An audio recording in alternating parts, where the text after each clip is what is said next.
John Kohler with GrowingYourGreens.com. Today we have another exciting episode for him here in Punta Gorda, Florida, which is southwest Florida. Actually having an amazing day. The weather's really nice here in December time. And the reason for this episode today is to show you guys a farm that I'm visiting. It's actually known as Planet Claire Pharmacy. That's F-A-R-M-A-C-Y. Much like the gardener here, the farmer here, believes that, food should come from the earth.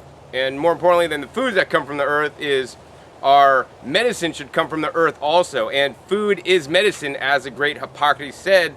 So she's actually growing, medicinal foods as well as other fruits and vegetables. But if you look at food as medicine, fruits and vegetables are medicine, right? And the problem is most Americans are not eating their, 5 to 10 servings of medicine or fruits and vegetables every single day. And that's one of the missions of Annette at Planet Claire Pharmacy. I just got a tour of the amazing 5-acre property here that I'm going to show you guys. And this is kind of like an interesting place. Basically, they got 5 acres. It was really just a native land here, so it had like trees and shrubs and everything. Like this was all full of basically like a forest or a jungle, whatever it is. And they came in here like with the environmental mulcher, so I guess they chopped it down, and as the machine came in, it ground it all up and like left it as a mulch. And that's where they built an area for their house, and they cleared some areas to grow the gardens that you guys are going to see. So they basically started out about 3 years ago, and it was just like a forest. And step by step over the 3 years, she's created what I'm going to get to share with you guys now on the inside. She likes to call it an edible forest garden and market garden. So she has areas where she just done like food forest style, with perennial fruits and vegetables. And then she has areas for the market garden where she's just growing all her annuals. And Annette, she's really cool, lady of my own heart. She's a little bit ADHD, and that's kind of a good thing, right? She's never really like some people I've interviewed and went to their farms. They like plan everything out to a T.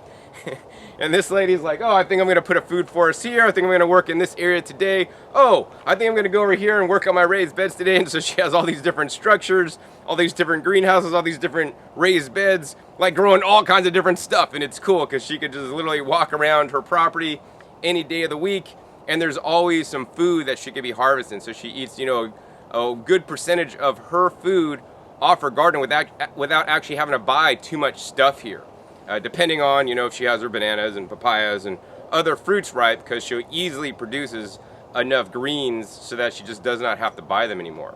Now, you guys might not be on actually 5 acres like this where you could grow all your own food and it's just a couple, her and her husband. And actually, here's the thing, y'all got to get a setup like this. I got to get a setup like this, right? So she just stays home, works on the garden, makes the food, grows the food, all this kind of stuff every day, while he actually goes out and works for a living and brings home the money so she could continue to do what she does. Now, that being said, she's not spending a lot of money to make her garden happen, right? Basically what happens is down this road that you guys see, and I'll show you guys this in a minute, she gets the tree companies in the area that when they chop down the trees, they make the mulch or the wood chips, and they get wood chip deliveries all the time, and they've had over 100 big truckloads of the wood chips, and they tip the driver like $20, so that gets them wanting to come back, and like almost on a weekly basis they get the wood chips dropped off, and I'm going to show you guys why this is important, especially here in South Florida and many other parts of Florida in that case. But she's done this pretty much with low or no cost. She doesn't like go out and buy these expensive varietal fruit trees for the most part. Most of her trees are actually planted from seeds, from avocado pits that she got, from mangoes that she's eaten and she's planted, from sugar apples that she's eaten and she planted the seeds. So I mean, there's pros and cons of doing it this way, and I'm glad that she's doing it. And this is the way we learn and grow. She might come up with some amazing varieties of fruit. Then again, she might have some spitters, fruit that you don't want to eat because they actually taste not so good, and you don't want to eat them.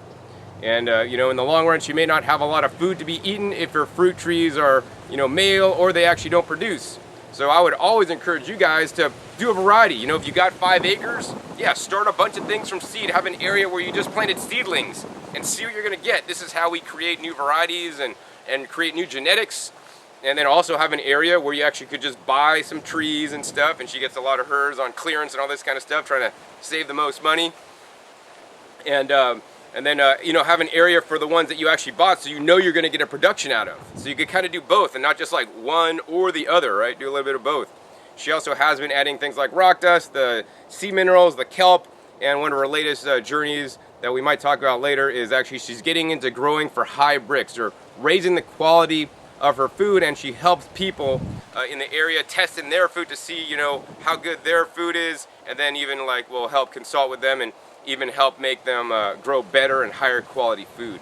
So yeah, this is definitely a really cool place. And the gardener, because she has been doing it every day for the last 3 years, knows a lot. And here's the other cool thing, right? Because she's so cheap, she hasn't ever gone out to like learn how to garden. She's basically a YouTube gardener, like you guys are watching, right? She's watched my videos, she's watched other videos on YouTube, and she just watches videos for her education on how to grow food. And she's bought a couple books along the way, but mostly she just sits there and she watches YouTube to learn how to garden.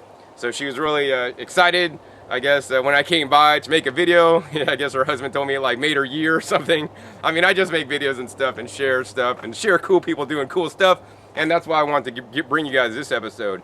And now, before I even go in to the farm here, I want to point out, actually, you know, one of the free resources they use a lot besides the wood chips are the pallets. So I don't know if you guys could see this. Look very carefully. You know, here's their entry gate. You know, it's private property. They have a dog army. They've been barking at me like all day. It's organic. They don't spray any stuff, and they got all these little cool signs over there. I don't know if you guys can see them on the HD. But look at that little fence that all the signs are affixed to. Can you guys see that? It looks like a little picket fence because they pointed the little tops of the fence and stuff.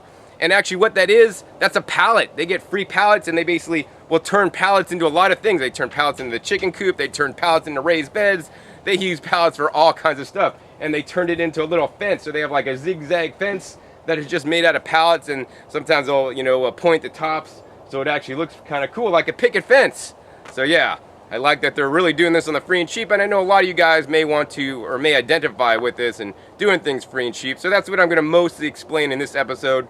The things, how you could build your soil for free and cheap, and also the plants are going to do the best in this climate zone, and the foods that they predominantly source their diet from, including the fruits, the roots, and the shoots, and of course the leafy greens that are so important to us, as well as some herbs and other grasses that they eat. Anyways, let's go ahead and head into Planet Claire Pharmacy and show you guys this amazing farm.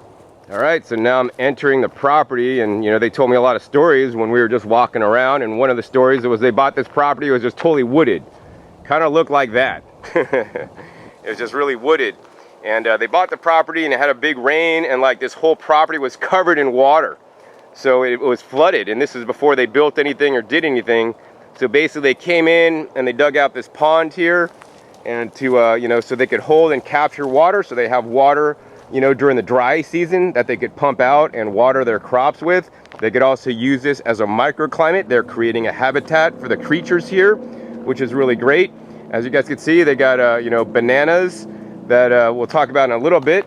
Also, they're growing some cotton, pine, the pine needles. They're edible. If you guys didn't know, they're very nutritious. You guys should be juicing those up in your juices. But yeah, so they dug this out so they'd have enough soil to mound up to make it a little bit higher elevation for their house. In addition, they have swales and berms around the whole property so that they no longer get flooded. In addition, they've been actually raising the soil level of their property up with what we'll show you guys in a minute, the wood chips. But what I want to do first is actually head back over yonder, and I want to show you guys actually the soil that they have here to work with, because it is actually quite a challenging soil. But as you guys are going to see in this episode, she's been actually quite successful growing food even with the native soil here. So what I want to show you guys first is actually what their existing soil looks like underneath the ground. They've dug a hole here that's probably about 3-4 feet deep that I'm kind of standing in, and basically if I put my hand down in the dirt, it's really not dirt, it's actually just sand that crumbles. You guys can see this because it's just all like white. This kind of looks like beach sand. And let me go ahead and jump out of here first. And look at this stuff. This is like the sands of time. If they had a company making like those hourglasses, right? I think they'd be rich because they have an unlimited source of the nice fine sand to do that. And you know, you can't really grow in sand, you know, especially some of the more temperamental vegetables will not grow in sand. I mean, sand may have a lot of trace minerals in there, but it is lacking in one thing that's very important for your garden. It's the organic matter. So if we come up here a little bit further here, this is where like the native forest and whatnot was. There's lots of pines and whatnot that have been growing here for hundreds of years, maybe thousands of years. I don't know how long, because at one point Florida is probably all underwater, and maybe one year it'll be underwater again, potentially. But anyways, where all the trees have been growing, they've been dropping their leaves, trees have been falling all these years. You'll see this is more of the native ground right here, where it's, you know, a little bit darker and rich and black. But at least on maybe the first 6 to 8 inches, they got some decent topsoil that they've been working with. And this may be good for growing, you know, some maybe kind of edible trees and shrubs, but, you know, still not enough organic matter to really grow some high quality vegetables, as she's learned by Brix testing some of the food that she is growing in the soil. So she knows she needs to kind of get this up, bring up the organic matter even more, add more trace minerals and different, you know, things like kelp, alfalfa, and all these kind of things that she's not really doing on any major basis. So she found the cheapest and easiest organic matter source that is available to her, and also available to many of you guys. And let me go ahead and show you guys that next. So the organic material that is available to her for actually free, they'll dump it off, and then they give them $20 tips, are the wood chips. And you guys can see all the way down, it's just wood chips and wood chips and wood chips. This doesn't surprise me so much, you know, whether you live in Florida or like my friends in near Portland, Oregon, who've been using wood chips. They're using wood chips and it's working great. They're getting really good growth, creating really good rich soil, basically for free or for really cheap. You know, they get a big truckload. They might tip the guy 20 bucks, but this is a lot of organic material. You know, likewise, she moves this organic material out throughout her garden. So she's layered up in certain areas of her garden, you know, 3 feet thick, 5 feet thick of the wood chip. So her property is now taller, you know, than the surrounding property. So also this means the water will run off and not flood her. Also, it means the wood chips have water holding capacity. They're gonna suck on and hold on to the water so it doesn't actually drain out through the sand. And this is gonna basically allow the bacteria, microbes, and fungi, and earthworms, arthropods to basically live and thrive in this environment she's creating. So every summer season, she'll just take the piles and just start distributing them out through the whole garden. And in the winter time, when it's not raining so much, that's maybe when she's doing a more gardening and setting things up to grow properly. So yeah, this is all the wood chip piles. And you know, some of these wood chip piles, you know, it looks to me like they got a lot of pine needles. Now, pine needles, you know, this may tend to make the soil more acidic. So, you know, she may need to kind of keep this area separate, maybe let it break down more, and maybe use this soil that breaks down to grow things that love more acid, or, you know, dilute the acid stuff with the stuff that has, you know, less of the pine needles in it.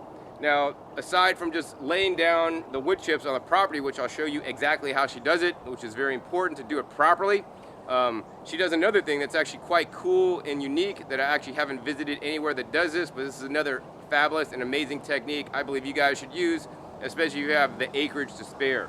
You know, she has 5 acres here. She's barely even touched, you know, 1 or 2 acres of it, because she can't get around and garden everything. So she has a lot of empty space that she's not using. And let me show you next one of the intelligent ways she's using her space. So here's a really intelligent way to basically foster the wood chip breakdown on your property. You guys can't really see this, but what I'm standing on here are basically just wood chips. And actually I'm standing probably right here. It's maybe like 6-8 feet deep, maybe even more. It's basically they just dug this out with a tractor, and then they filled up this whole area that was, you know, they dug out with wood chips. So they sunk wood chips in the ground, so now it's pretty much level with the ground. But check it out, these wood chips have been literally sitting under 6 to 8 feet of wood chips on top of them. As it rains, and you know, as the bacteria and fungi and everything come into it, it breaks down. So they're gonna leave it in there for 1.5 years, 2 years, 3 years, and then they're gonna come in with a tractor and then dig all this stuff up, right? And the stuff on the bottom is the stuff that's been really finely broken down, and that's gonna turn into literally black gold. That's like some really rich compost that then they could start using in their garden to feed the plants, trees, and shrubs that they're growing. And I don't know if you guys could see this, but basically I'm sitting on the wood chips here, and behind me is their property line, and it drops down, you know, at least, I don't know, man, from like this point, it's probably like 4 feet. So we're 4 feet higher, plus they dug it out more. So this is maybe like one of the corners of their property where they have all this.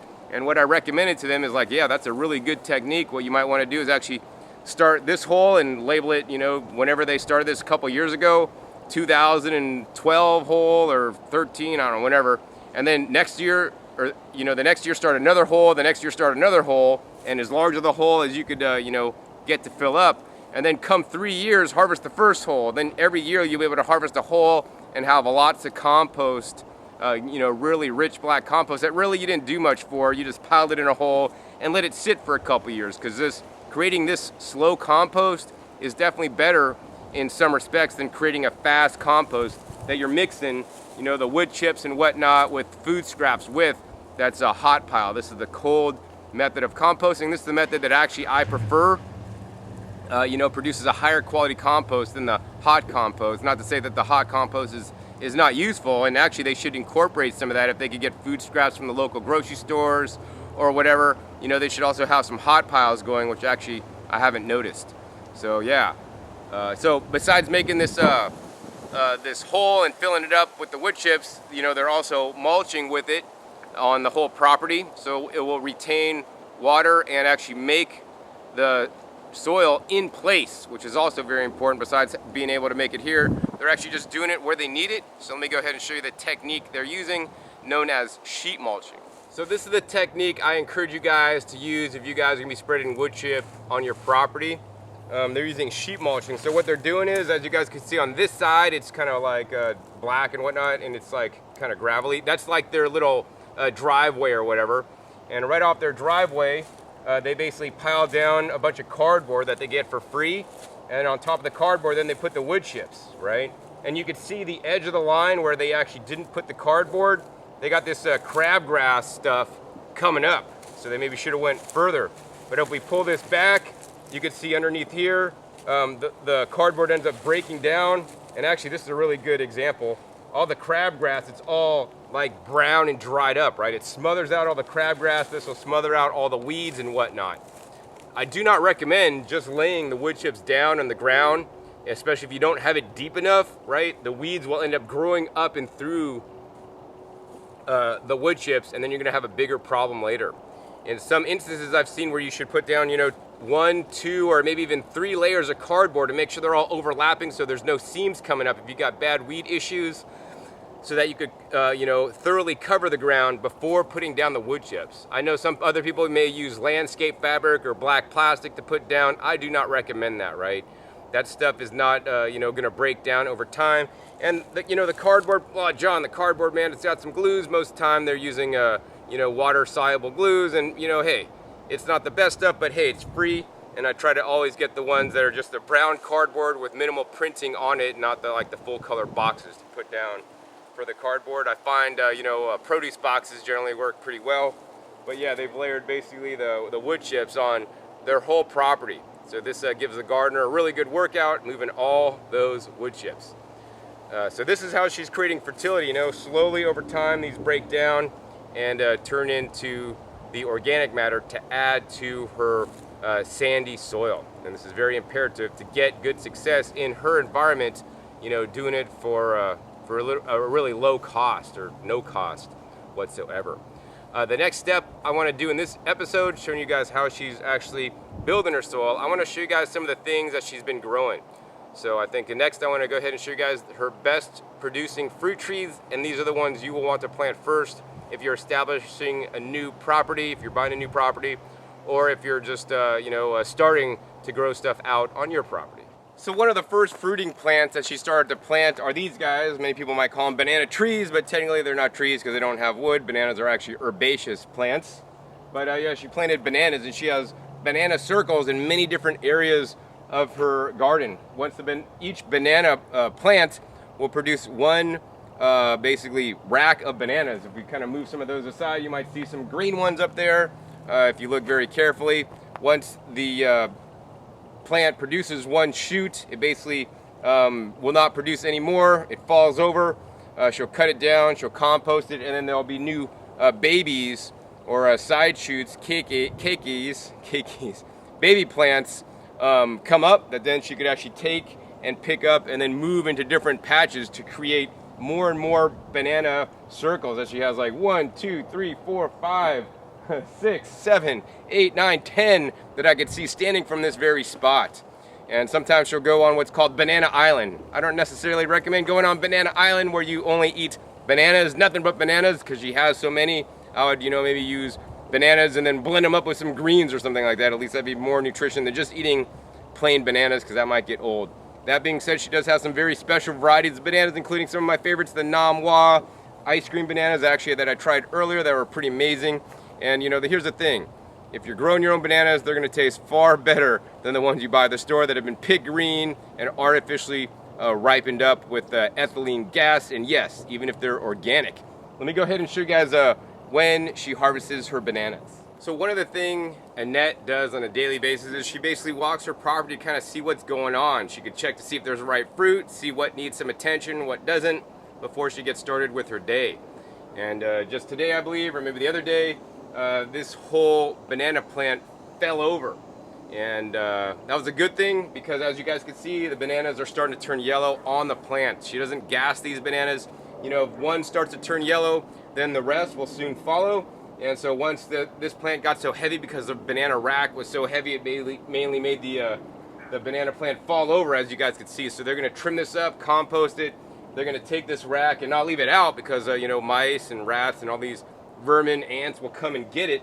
They're going to basically cut this off and then hang this in their screened-in patio to ripen slowly, and then they're going to harvest the bananas as they turn ripe to eat them one by one.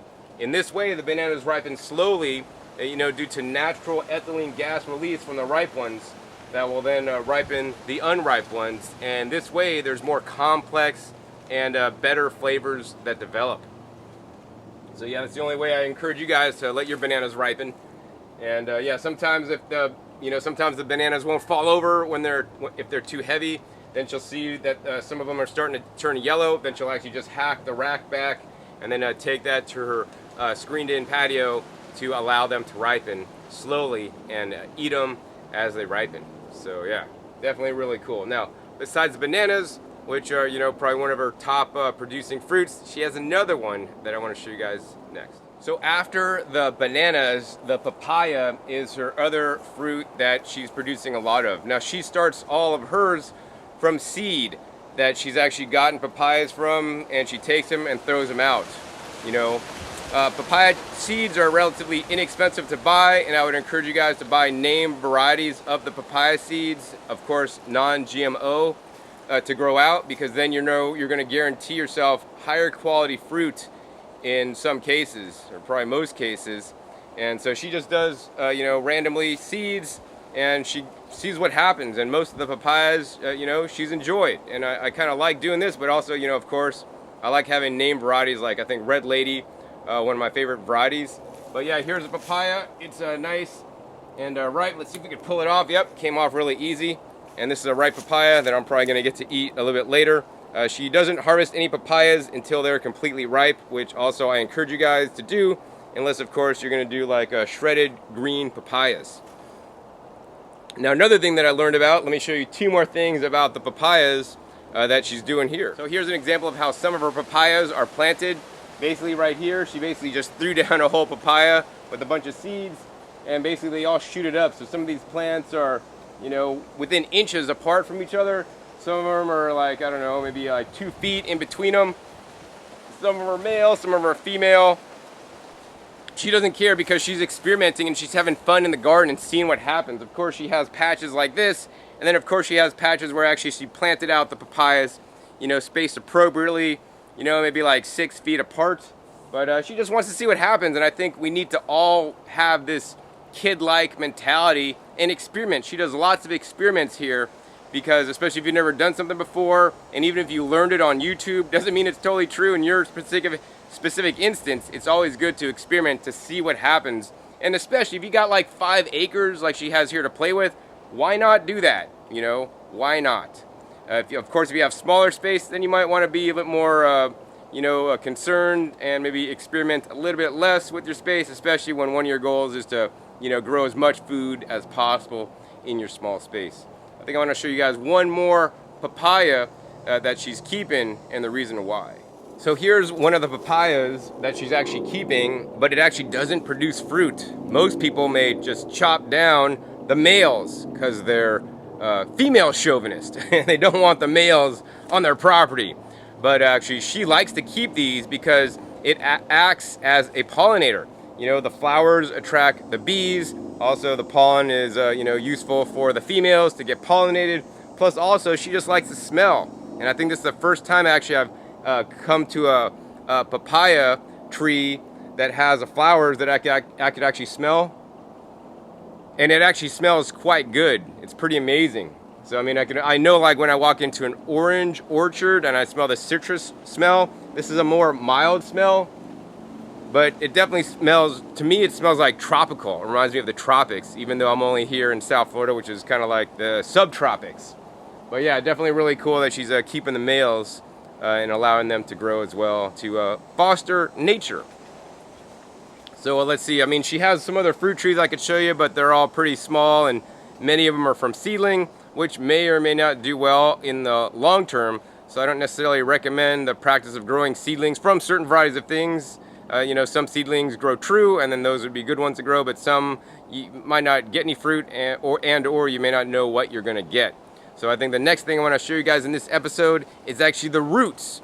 So aside from the fruits that are more of a high calorie food that could sustain you, she's also growing some roots, and I want to show you guys like the top 3 roots she's growing. So the number 1 root crop she's growing here that doesn't surprise me too much is this guy.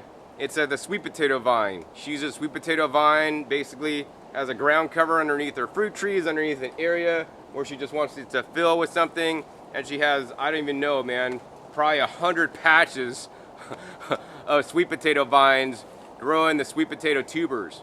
And sweet potatoes are one of the crops that are going to grow really good here. And the sweet potatoes, once again, they're a good high-calorie food. They're going to be able to give your body the calories you need to get out to go and garden every day. It's also one of the healthiest foods you could eat. I would encourage you guys when growing the sweet potatoes is to grow sweet potatoes that are rich, deep, dark colors. So try to find those purple sweet potatoes that are purple on the inside. If you can't find those, then grow some nice, deep, dark orange ones. These ones are also going to be higher in antioxidants than just the plain white ones. So the next most abundant root crop that will attain high yields for the space that it uses and grow relatively easily, especially in poor soils, is this guy. This is known as the cassava. And the cassava, basically you just take cuttings of the tree here, stick it back in the ground, and actually it'll grow into a new tree. And in this area, she has like basically all these lined up and planted in a row to make like a cassava hedge and to basically divide off the space between her leach field and septic tank with the garden beds over on the other side. So yeah, the cassavas, they'll make a lot of rich tubers for you guys to eat. I kind of prefer the sweet potatoes over the cassavas. The cassavas do contain cyanide, so you need to make sure you cook them before you eat them. Both the roots and the leaves are edible, and the same is actually true with the sweet potatoes. So another edible tuber she's growing is growing actually right in a little raised bed below me. It actually has the cinder blocks as one side, and the back side is actually the pallets that she's been getting. And these are the greens that the plant produces that I encourage you guys actually not to eat. Don't eat these greens, and don't eat the little seed pods that this tuberous root crop makes. They are poisonous. And this is known as the yam bean, also known as the jicama. Jicama will grow great in this climate, as evidenced by this amazing top growth of the vine.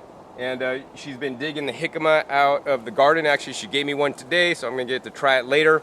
But yeah, jicama, another good storage root tuber that actually will store for a while, even after it's been dug.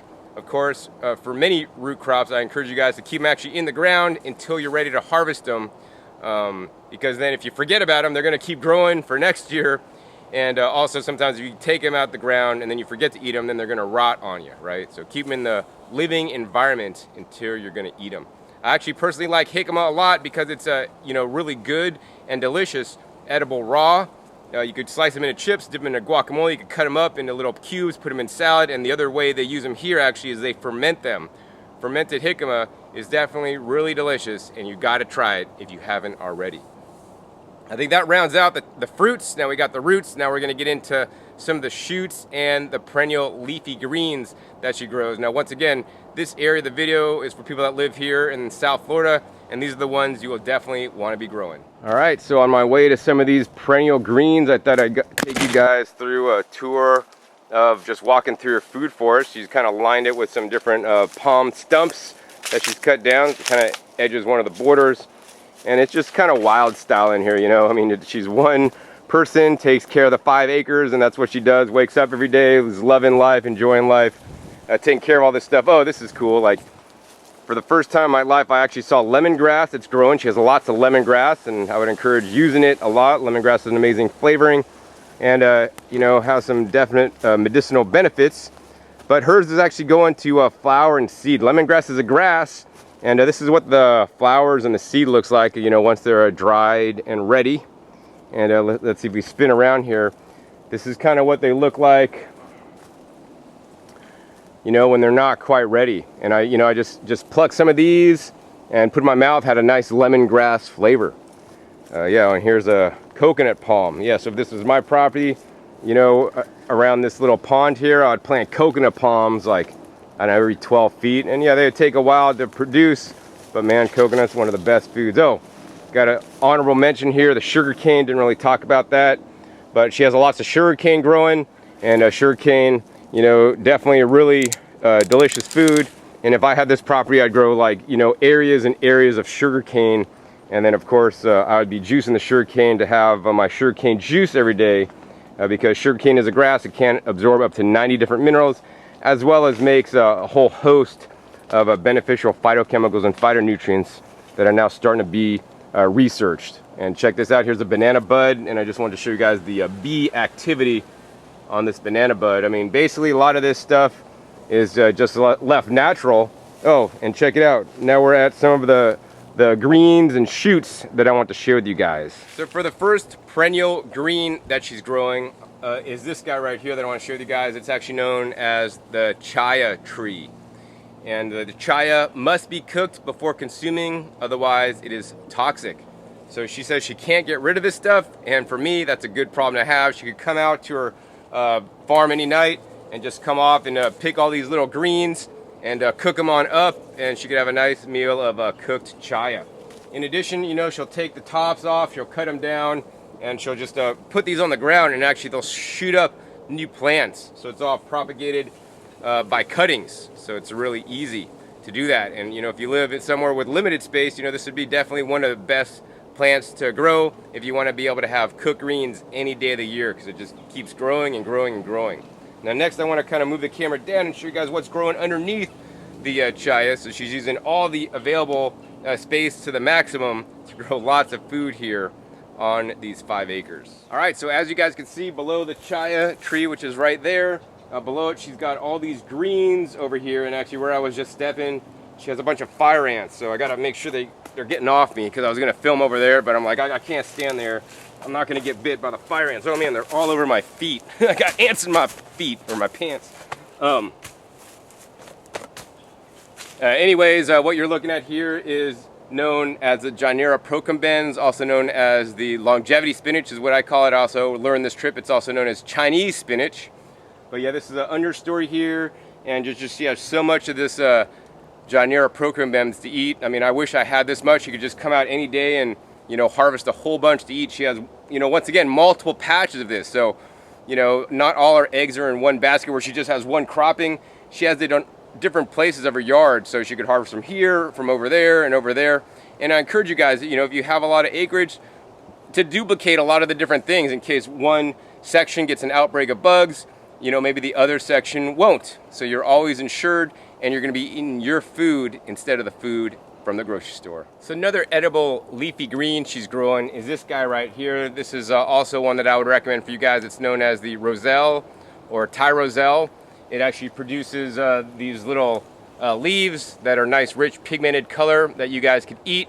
If you guys harvest one of these and eat it,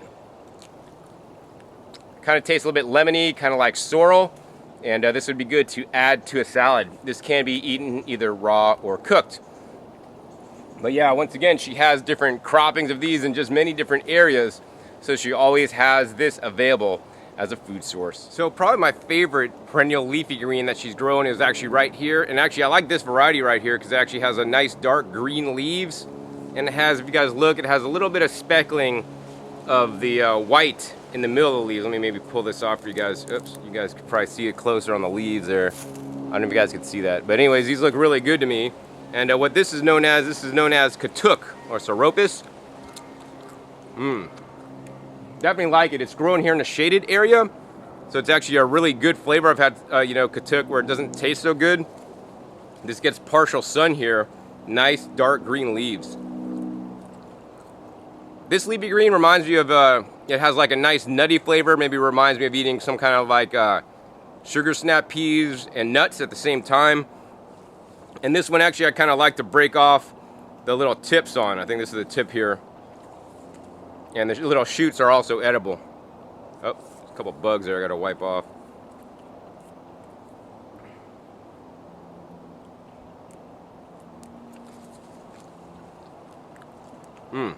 It's pretty good.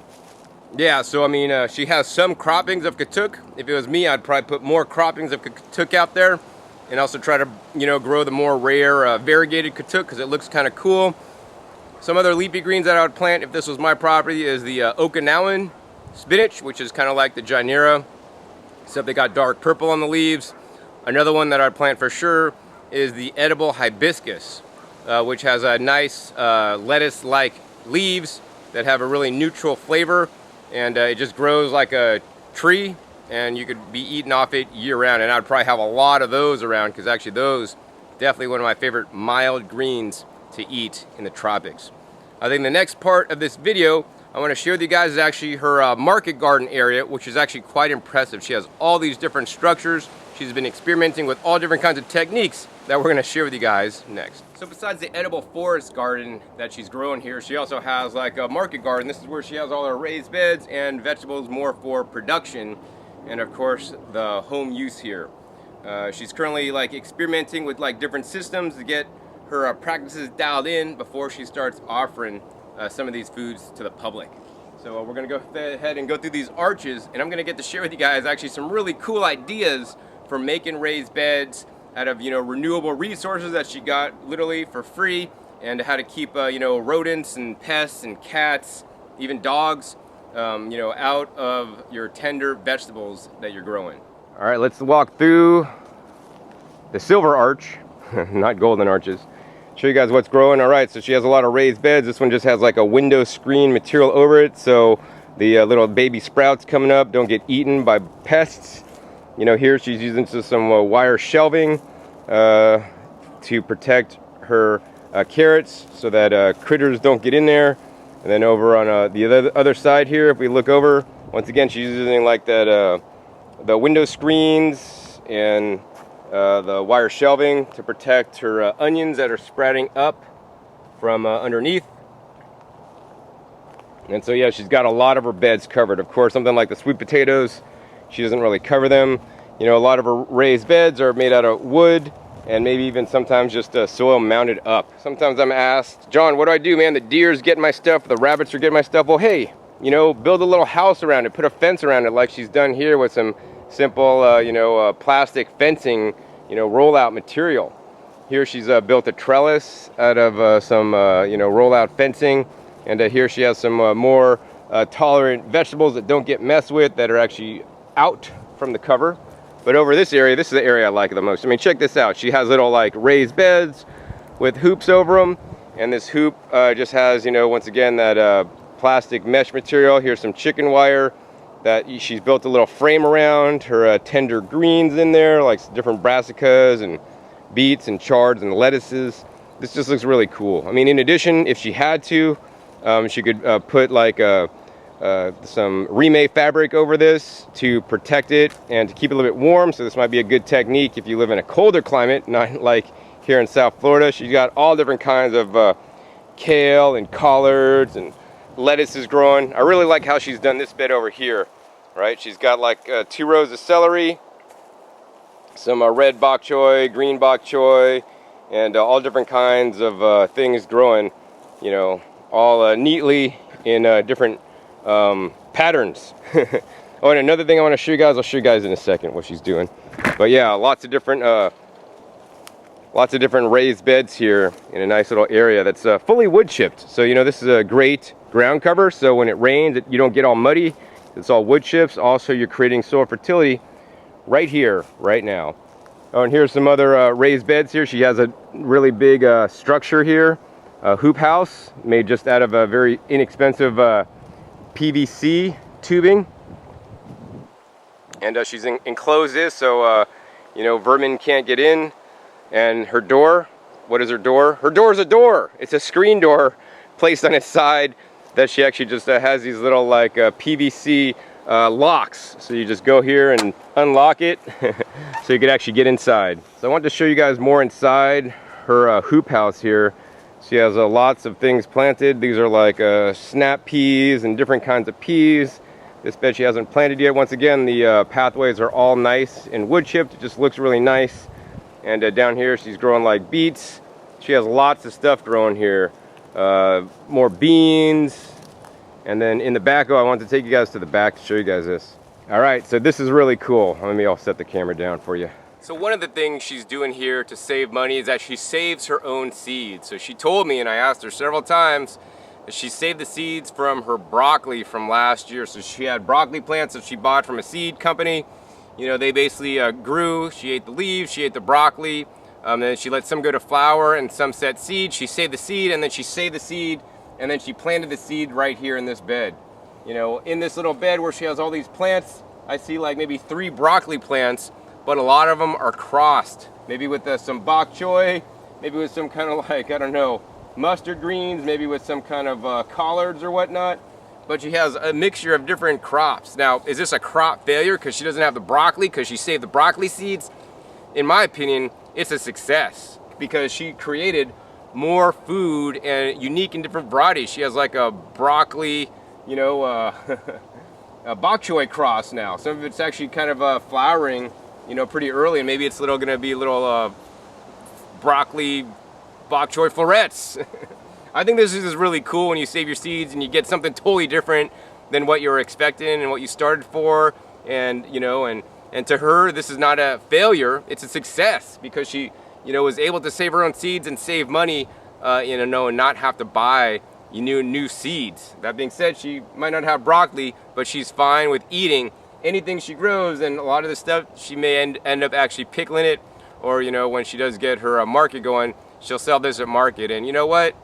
Food is food, and who cares what you actually started with. Now, if you're, of course, saving seed to sell or to pass on and you want the exact variety, you may want to isolate, you know, your plants to ensure you come up with the same plant you started with. So another thing I saw that was really cool that she does, let me go ahead and show you guys this really fast.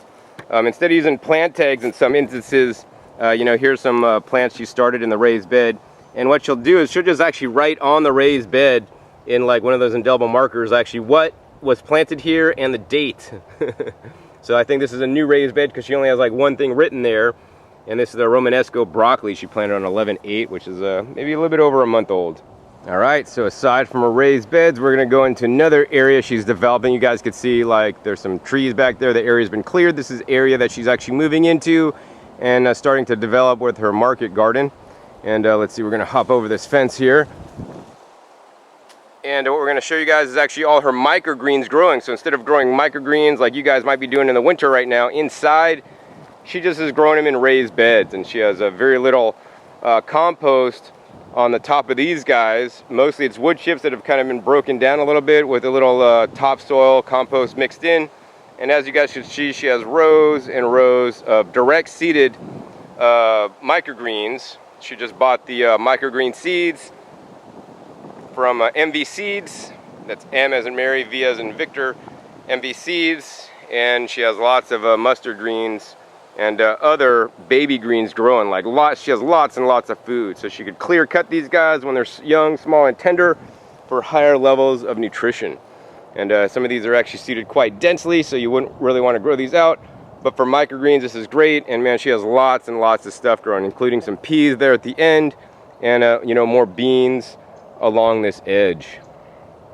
So yeah, as she moves on, she keeps developing different areas of her farm and gets it under production. So then the ones that are already under production, she has to just check up on every day, make sure they're growing, and then she'll do all that, and then she'll start developing new areas. So let me go ahead and show you guys a new area she's just starting to develop. So one of the things she's trying to do is to try to be sustainable as possible and feed her animals, as well as her and her husband, the healthiest food possible.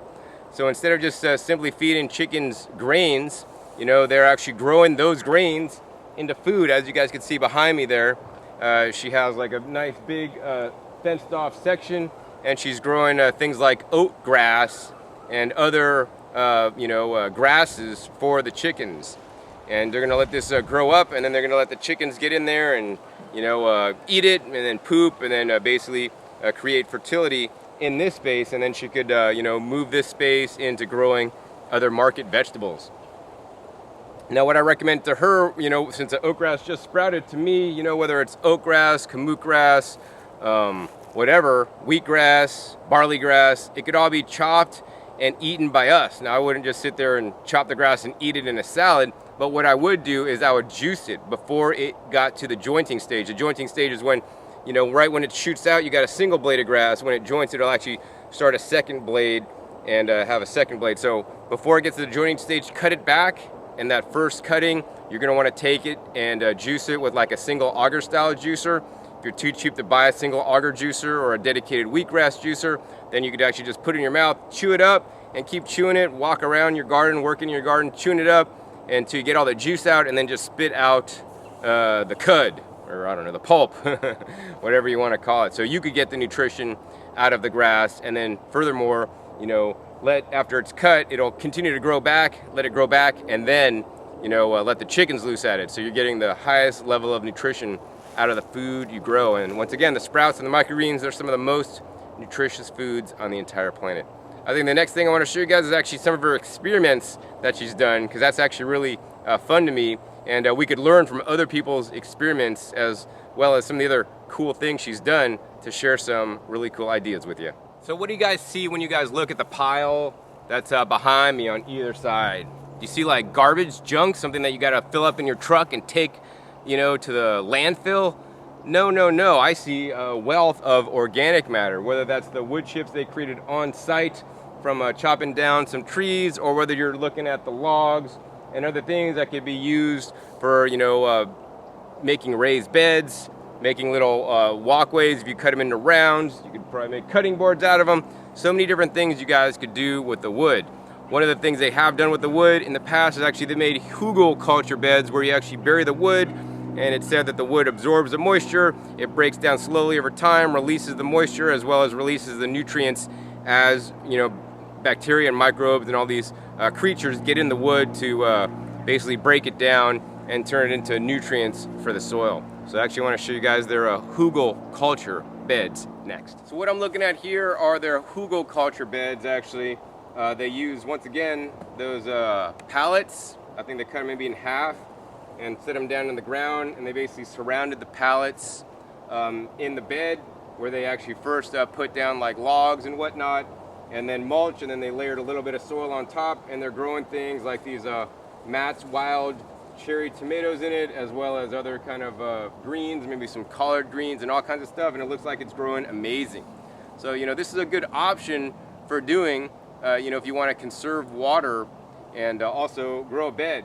Now they have gotten tired of looking at the sides of this. It looks kind of ugly, so instead what they decided to do is actually take them out. So this is what it looks like on this side, and that's just the sand they piled on top of the logs, and then you can see some of the organic matter at the top.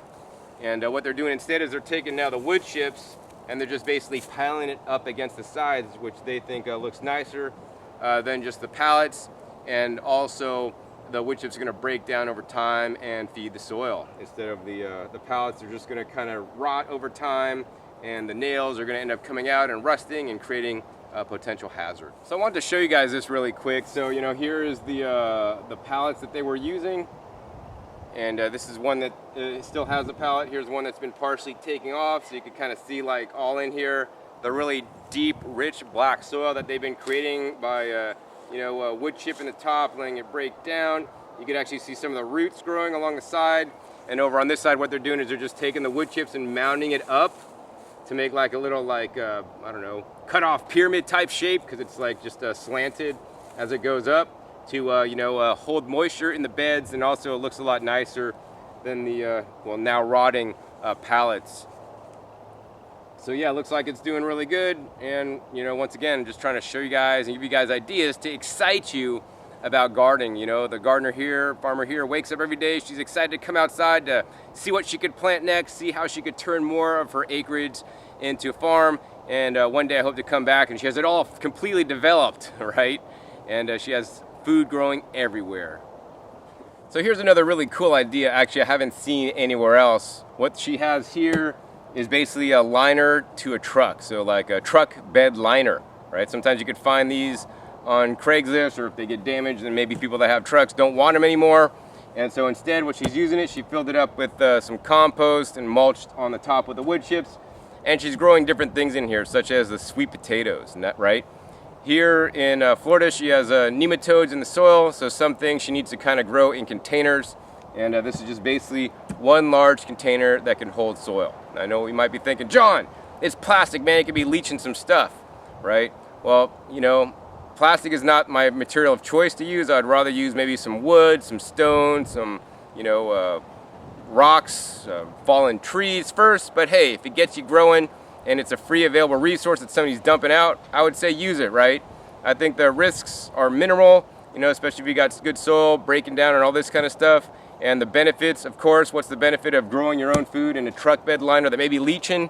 I'm confident and can say that food that you grew out of this is going to be higher quality than the stuff you would buy, conventional food at the grocery store. Plus, that your stuff hasn't been sprayed with pesticides. So the pesticide residues and all this kind of stuff is probably a lot worse than maybe some potentially plastic toxins that may leach out. But I personally don't believe that the plants could absorb the larger particle size of the plastics myself. Here's yet another way to grow some food in a container, and this is basically an old cast iron bathtub that in some areas looks like it's actually rusting out, but that's all right.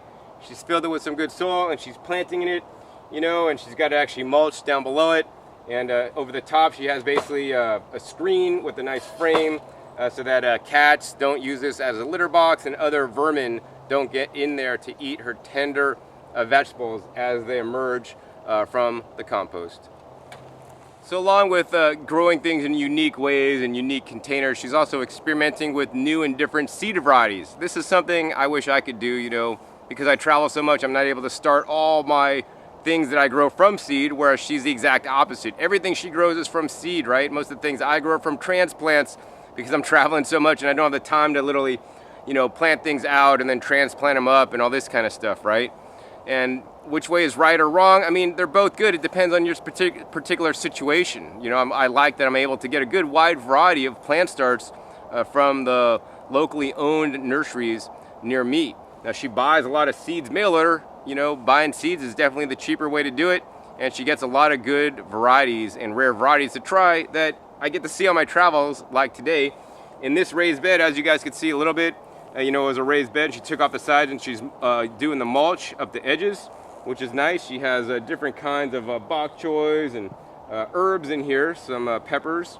But I want to show you guys this plant right here. I think this is called the white golden cabbage collard. And this is from Seed Savers, I believe. And let me go ahead and pick one here for you guys. Look at that. Really nice, like, light green leaves, maybe even a golden color. And these guys are quite delicious. This is actually one variety I think I might have to grow just because I tried it and it has just a really nice neutral flavor prefer a collard green. So I'm having a lot of fun just wandering around the garden and seeing all the different structures she's built here. Here's one built basically out of the wood pallets.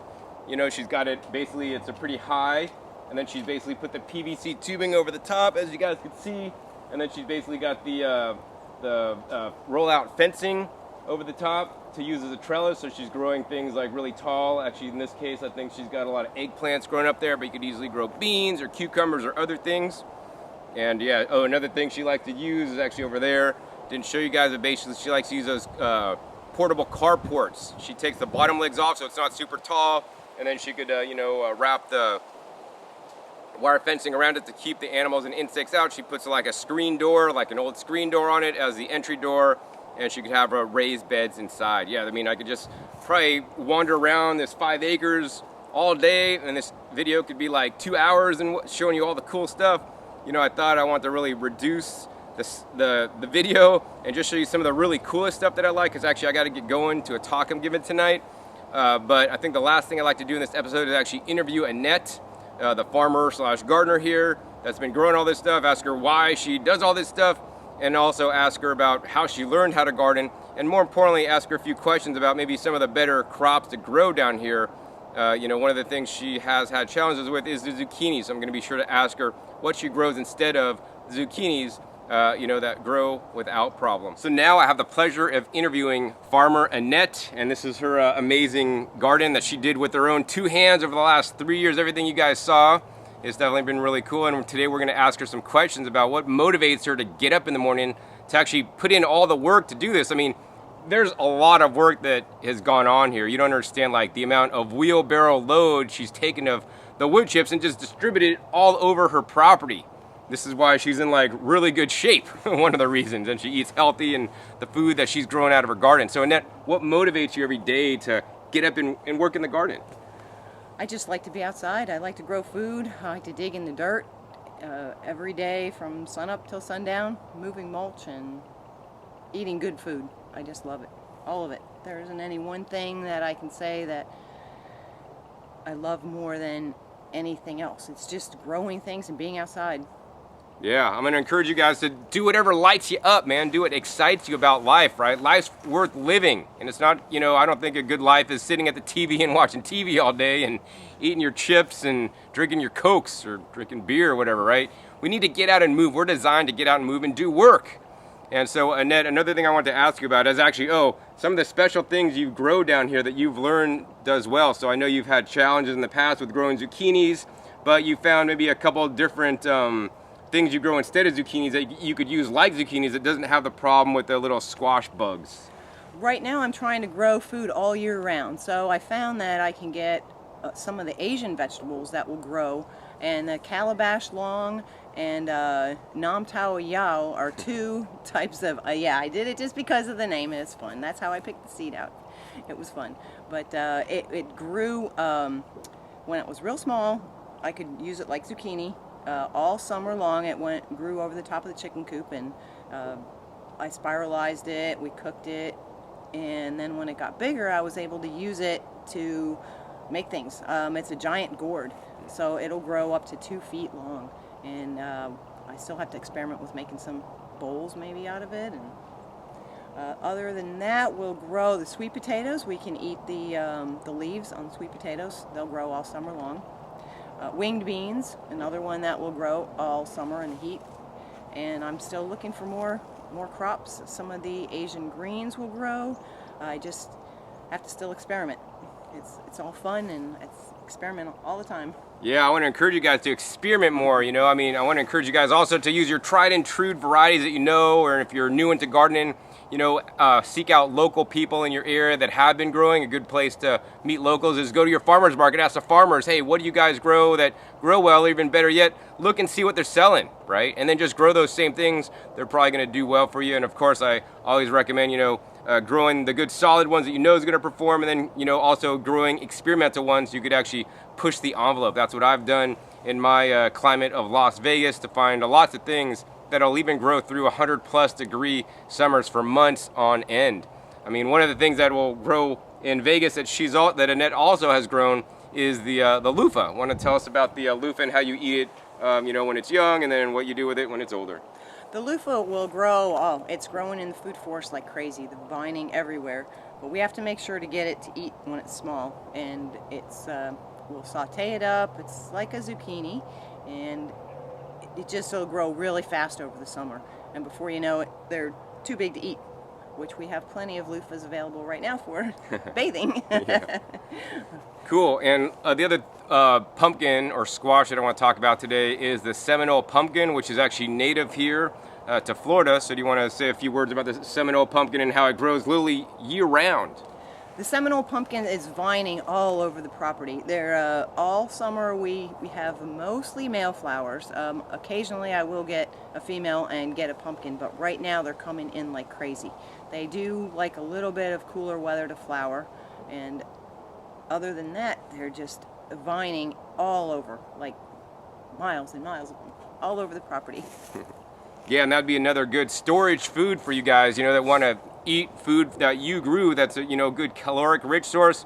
You could grow it and then save it. It'll last a while before you need to eat it, much like some of the other tubers that I recommended. So I think another thing that's important for a lot of people is the number one gardener grown food are tomatoes. What's the number one tomato variety that you like to grow that pretty much does well pretty much year round, right? Oh, we're doing the Matt's wild cherry tomatoes, which right behind us. It's just crazy. It'll grow almost through the whole summer.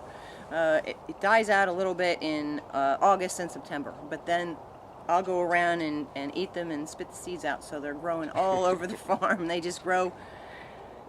They're Matt's wild cherry tomatoes, so they're wild all over the place. Cool, yeah, so we got to share with you guys a lot of different crops.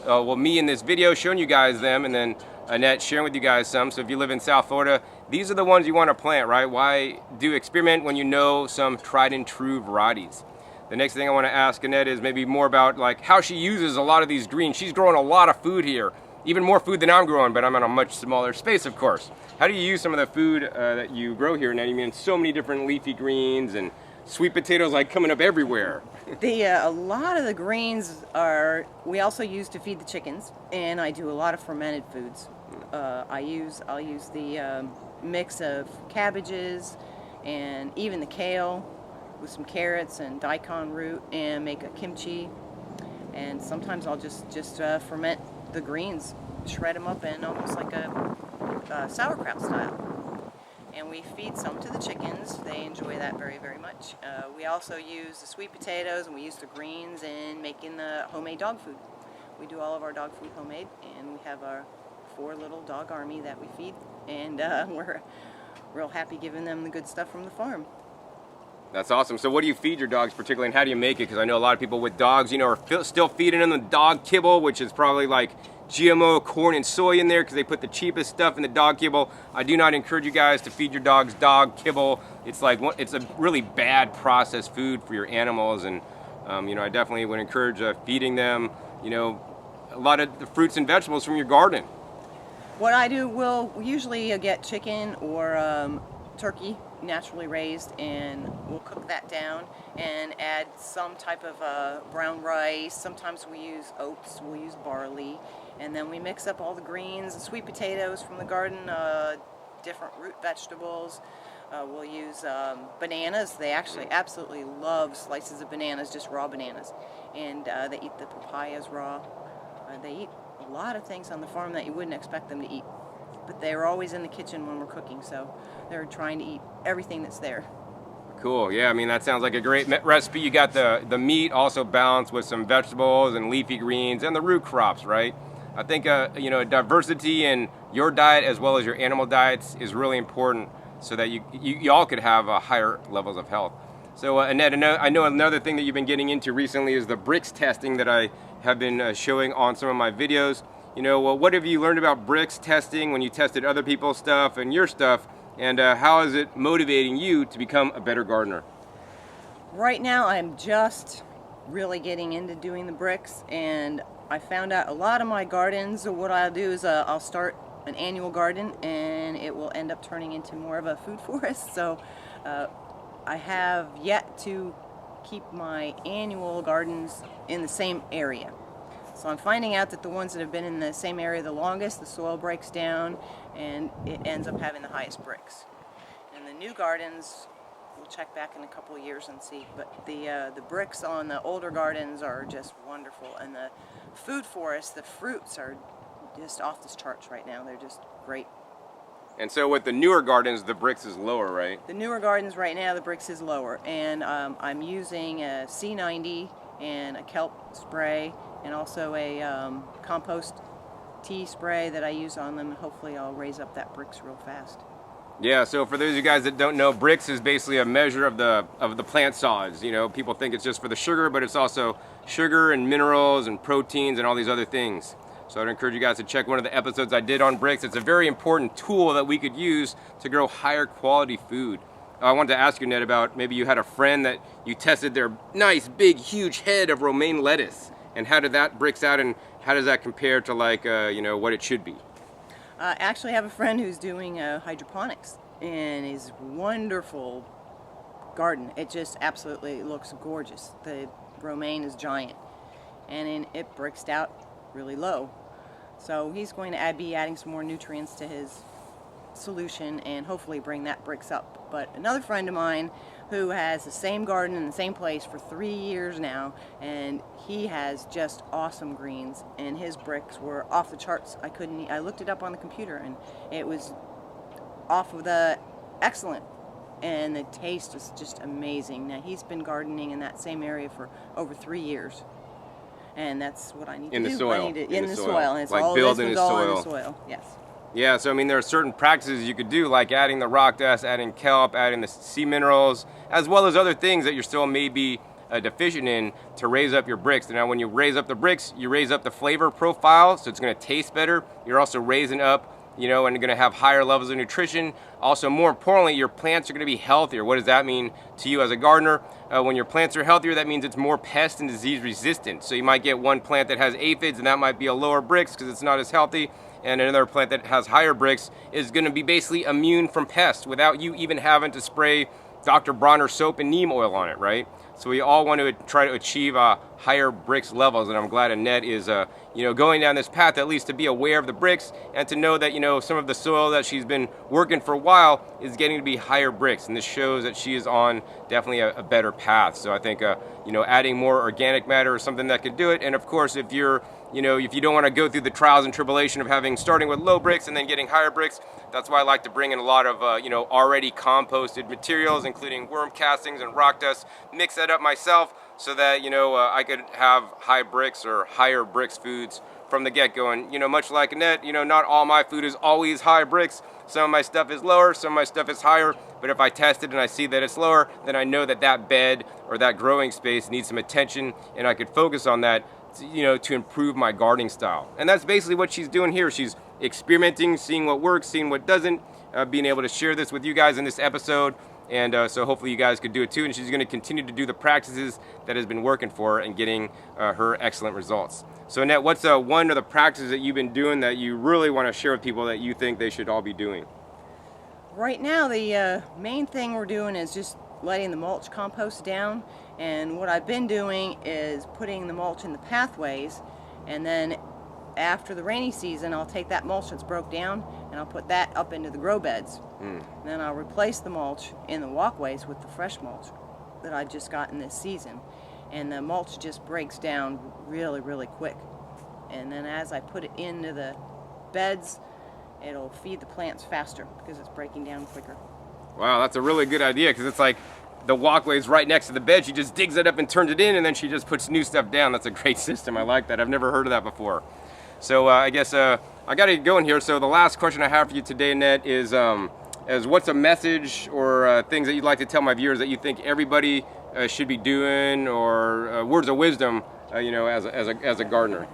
Well, our motto for the farm is life's a garden, dig it. So we just want everybody to get out there and dig in the dirt, plant something, food crops, some lettuce, some flowers. Just get out there, get away from that TV, get away from those electronic devices, and just get out there and have fun. Grow things. It's great. Yeah, growing things is great. Oh man, I thought of one more question while I was just sitting here. It's super important. So another thing about Annette, you might think, oh yeah, she went to like school and learned all this horticulture and gardening and all this stuff. Annette, how did you learn how to garden? So I go to YouTube school. I call it my YouTube school. Early in the morning before the sun comes up and before I get out and garden, I'll just go on YouTube, whatever pops in my head to look up that day. It could be permaculture gardening. It could be rock dust. In the beginning, when I first started doing all this, I used John's videos for lots and lots of things on YouTube, and that's pretty much it. I come up with an idea and I look it up on YouTube, and somebody's got a video out there, and I can stay home and work my garden and just use everybody else's YouTube videos.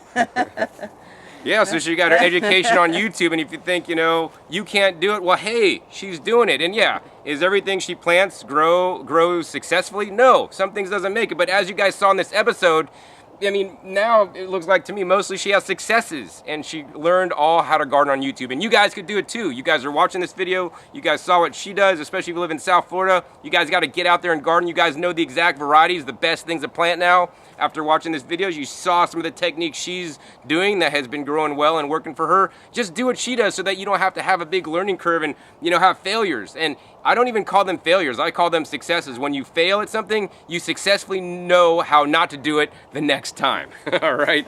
So if you guys enjoyed this episode of Annette's that I only got to show you like a small fraction of her whole place, that's amazing. She has all kinds of crazy stuff grown in different ways, mulch piles and all kinds of stuff. Hey, please be sure to give me a thumbs up. If I get enough thumbs up, next time I'm in the area, I'll be sure to stop by and show you guys how much more she's expanded.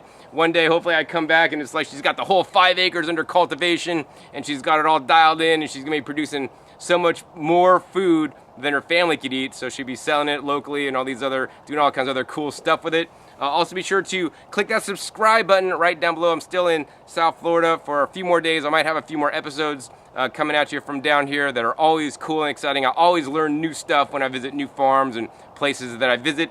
And be sure to check my past episodes. My past episodes are a wealth of knowledge. It's what taught Annette, or partly what taught Annette how to garden, and can teach you guys too. Over 1,200 episodes now on all topics on how to grow your food and a lot of the different things that I add to my garden. And I have over at least 24 or more videos now for growing specifically in South Florida, because every time I come on vacation to South Florida, I wake up every morning and I'm like, all right, what kind of video can I make today? What kind of cool farm could I visit? So I'm glad, Annette, that you're able to come out to your farm today and share with my viewers so you guys could also learn, and also I could, eat some really good food here while I'm in South Florida. So with that, my name is John Kohler with GrowingYourGreens.com. We'll see you next time, and until then, remember, keep on growing. All right, this is John Kohler with GrowingYourGreens.com. Today we have another exciting episode for you. I'm here in my front yard garden, and it is now December time. And finally, I'm just pulling out my peppers and cucumbers, well, what's left of the cucumbers. I've already started pulling out the tomatoes.